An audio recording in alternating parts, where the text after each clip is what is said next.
میں کچھ دن پہلے ایک جگہ تعزیت، اور ڈرتا ڈرتا گیا تعزیت کرنے.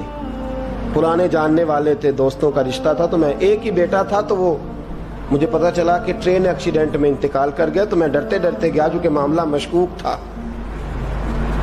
اور جب میں تعزیت کے لیے اندر پہنچا تو ہمارے جو انکل تھے، جن کا میرے دوست تھے، وہ ان کے کچھ عزیز کہنے لگا کہ حضرت جی آپ کے ساتھ والے باہر جا سکتے ہیں؟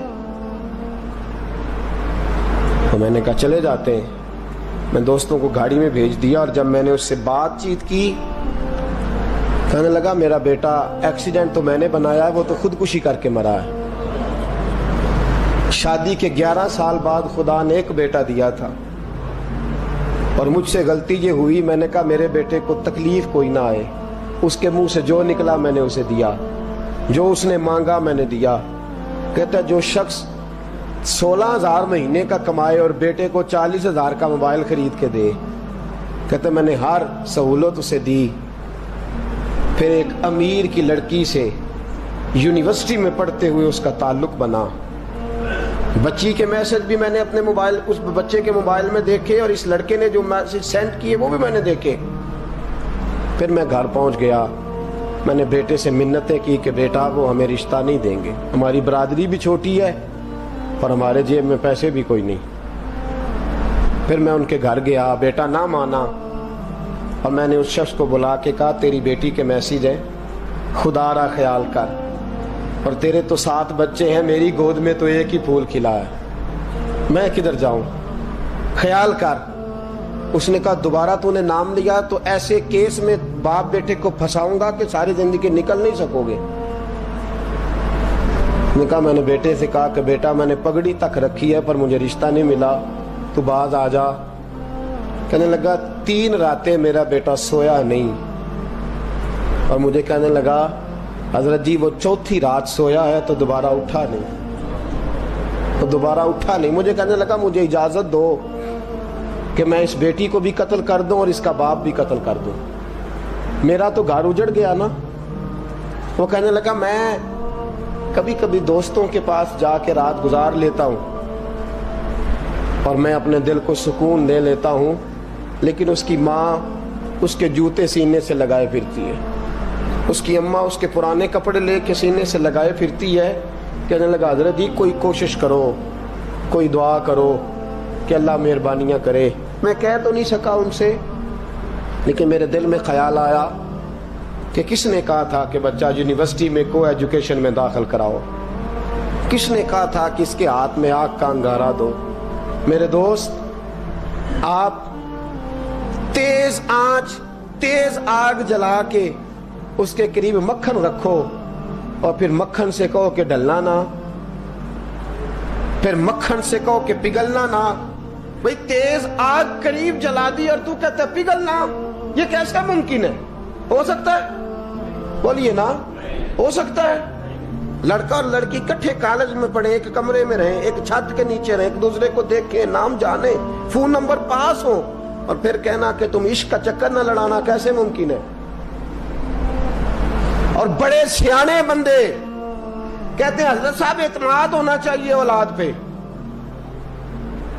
میرے نبی پاک کو اپنی بیویوں پہ اعتماد نہیں؟ عبداللہ ابن مکتوم نابینے سے ابھی آئے ہیں تو حضور نے فرمایا پردہ کر لو. حضور کو اعتماد نہیں؟ مصطفیٰ سے پاک گھر کسی کا ہو سکتا ہے؟ فرمایا پردہ کر لو، نقاب ڈالو. سونے وہ تو نابینا ہے، فرمایا تمہیں تو نظر آتا ہے نا، ڈالو نقاب. یہ اعتماد ہونا چاہیے. یہ کیسا اعتماد ہے کہ تو تیز آگ جلائے اور مکھن قریب رکھ کے اعتماد کر؟ یہ کیسا اعتماد ہے؟ ایک حدیث سنانے لگا، زندگی بھر بھولنا نہ، دل کی تختی پہ لکھنا یہ روایت. توجہ ہے آپ کی؟ جاگ رہے ہیں؟ بار والوں کو میری بات کی سمجھ آ رہی ہے؟ حدیث سنانے لگا ہوں، ابن حجر اسقلانی حدیث لائے ہیں. رسول پاک صلی اللہ علیہ وسلم نے فرمایا جہاں مرد اور عورت اکیلے ہوں وہاں تیسرا شیطان ہوتا ہے. یہ تو پہلے بھی سنے ہوں گے نا اتنے لفظ، اس سے آگے ہیں ابن حجر حدیث کے لفظ لائے. یا رسول اللہ صلی اللہ تعالی علیہ وسلم، مرد اور عورت اکیلے ہوں تو تیسرا شیطان ہوتا ہے؟ حضور نے فرمایا ہاں.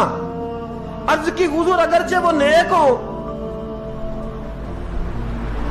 جاگ رہے نا آپ لوگ، اگرچہ وہ جہاں مرد اور عورت اکیلے ہوں وہاں تیسرا شیطان ہوتا ہے. حضور اگر وہ نیک ہو لکھ لو دل کی تختی پر. میرے رسول نے فرمایا اگر عیسیٰ کی ماں مریم بھی ہو اور زکریا کا بیٹا یحییٰ بھی ہو تو میں ان دونوں کو بھی اکیلا بیٹھنے کی اجازت نہیں دے سکتا. فرمایا عیسیٰ کی ماں مریم جو رہی مسجد میں، پلی مسجد میں، جس کی پاکیزگی کا اعلان قرآن کر رہا ہے، عیسیٰ کی ماں مریم. اور فرمایا یحییٰ صرف نبی نہیں، نبی کے بیٹے بھی ہیں، زکریا بن یحییٰ. فرمایا اگر یہ دونوں بھی ہو، ایک نبی ہو اور ایک ولی ہو، مریم اور یحییٰ بھی ہو، مریم اور زکریا بھی ہو، فرمایا میں ان کو بھی اکیلے بیٹھنے کی اجازت ہے. تو کس نیکی اور پرہیزگاری کی بات کرتا ہے؟ تو کیسا پیر ہے اس کے پاس تنہائی میں بیٹھ کے بی بی اپنا دکھڑا سنا رہی ہے؟ تو کیسا مفتی ہے؟ اٹھا کے لے جا طریقتیں شریعتیں اور جا کے سنبھال لے اپنے جبہ اور دستار میں. وہ کوئی جبہ اور دستار نہیں، وہ گند ہے. اس لیے کہ جو نبی مریم سلام اللہ علیہا کو نبی کے پاس بیٹھنے کی اجازت نہیں دے رہے، وہ پیر کس بات کی مولی ہے جو بیبیوں کو بغیر پردے کے سامنے بٹھاتا ہے؟ اور تنہا بی بی کہتی ہے میرا دکھ سن لے، کس نے اجازت دی ہے؟ اور پھر کہنا تماشا لگ گیا، سٹنڈ لگ گیا. یہ شریعت بیان کر رہا ہوں، رسول اللہ کا فرمان بیان کر رہا ہوں، اور اس سے آگے ہمیں کسی دلیل کی ضرورت بالکل نہیں ہے. پتہ نہیں باپ کو کہ میرا بیٹا کیا کر رہا ہے؟ اندھی ہے وہ ماں جس کی بیٹی سارا دن نیٹ پہ بیٹھی رہتی ہے، اس کو خبر نہیں کیا ہو رہا. اور جب آگ گلے تک آتی ہے نا، داڑیاں جب جلنے لگتی ہیں تو ہمیں خیال آتا ہے یہ کیا بن گیا. اور جب ماں کا دوپٹہ کھینچنے لگتا ہے نا سگا بیٹا کہ چل میرا رشتہ مانگ، پھر اس کو پتا چلتا ہے کہ یہ تو معاملہ ہی بڑا خراب کر لیا میں نے. میرے دوست، جوانی زیادہ پیسے کمانے کا نام نہیں. اگر تو قیمتی کپڑے پہنتا ہے تو تو جوان نہیں. تو 50 کلو وزن بائیں ہاتھ سے اٹھا لیتا تو تو جوان نہیں.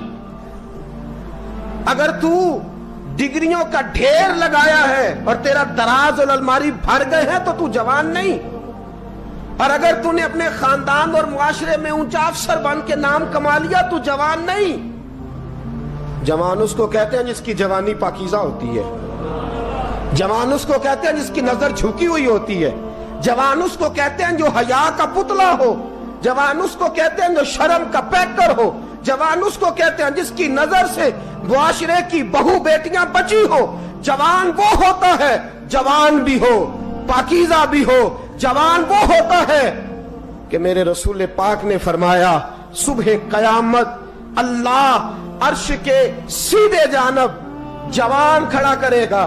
30 سال کا جوان، چڑھتی جوانی، خوبصورت آنکھیں، روشن چہرہ، اس کا وجود طاقت والا.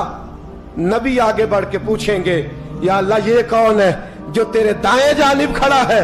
اللہ فرمائے گا یہ وہ جوان ہے کہ خوبصورت عورت نے اسے کہا تھا میرے ساتھ منہ کالا کر لے، پر اس نے نظر جھکا کے کہا تھا انی اخاف اللہ. نہ بھائی میں تو اپنے اللہ سے ڈرتا ہوں.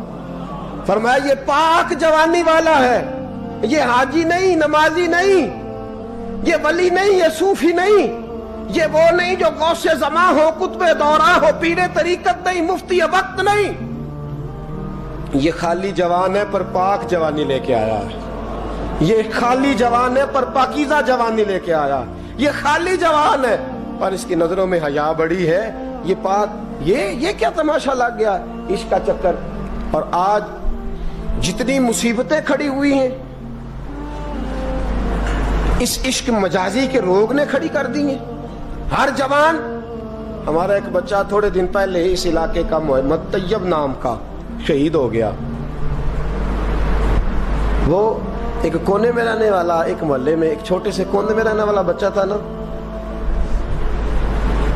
میرے ساتھ دوست موجود ہیں. صبح سے لے کر ساری رات میں افسوس کرتا رہا میں جنازے میں کیوں نہیں گیا، میں جنازے میں کیوں نہیں گیا. وہ بچہ پاک فوج کا وہ شہادت اختیار کر گیا تو فخر سے سر بلند کر گیا اپنا. لیکن جو بی بی کے لیے ساری رات روتے رہتے ہیں وہ شہید ہو سکیں گے؟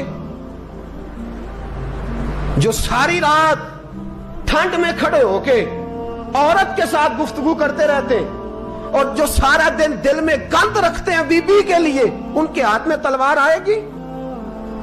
یہ بہو بیٹیوں کی عزتیں بچا سکیں گے؟ عافیہ صدیقیہ جیلوں میں جل گئی امریکہ کی، اور وہ جب بھی خط لکھتی تھی کہتی تھی کوئی محمد بن قاسم نہیں بچا، وہ کہتی تھی کوئی شہاب الدین غوری نہیں بچا. اور وہ جب بھی، اب تو خیر اس کا ذہنی توازن ہی کام کرنا چھوڑ گیا، وہ بی بی جب بھی خط لکھتی تھی نا اہل پاکستان کو تو کہتی تھی پاکستان والوں بتاؤ کیا تمہارے اندر کوئی بھی خالد بن ولید کا ماننے والا نہیں؟ کیا کوئی نہیں تمہارے اندر جو علی کے نام کا نعرہ لگانے والا ہو؟ کوئی نہیں بچا جو فاروق اعظم کی سیرت کو فالو کرنے والا ہو؟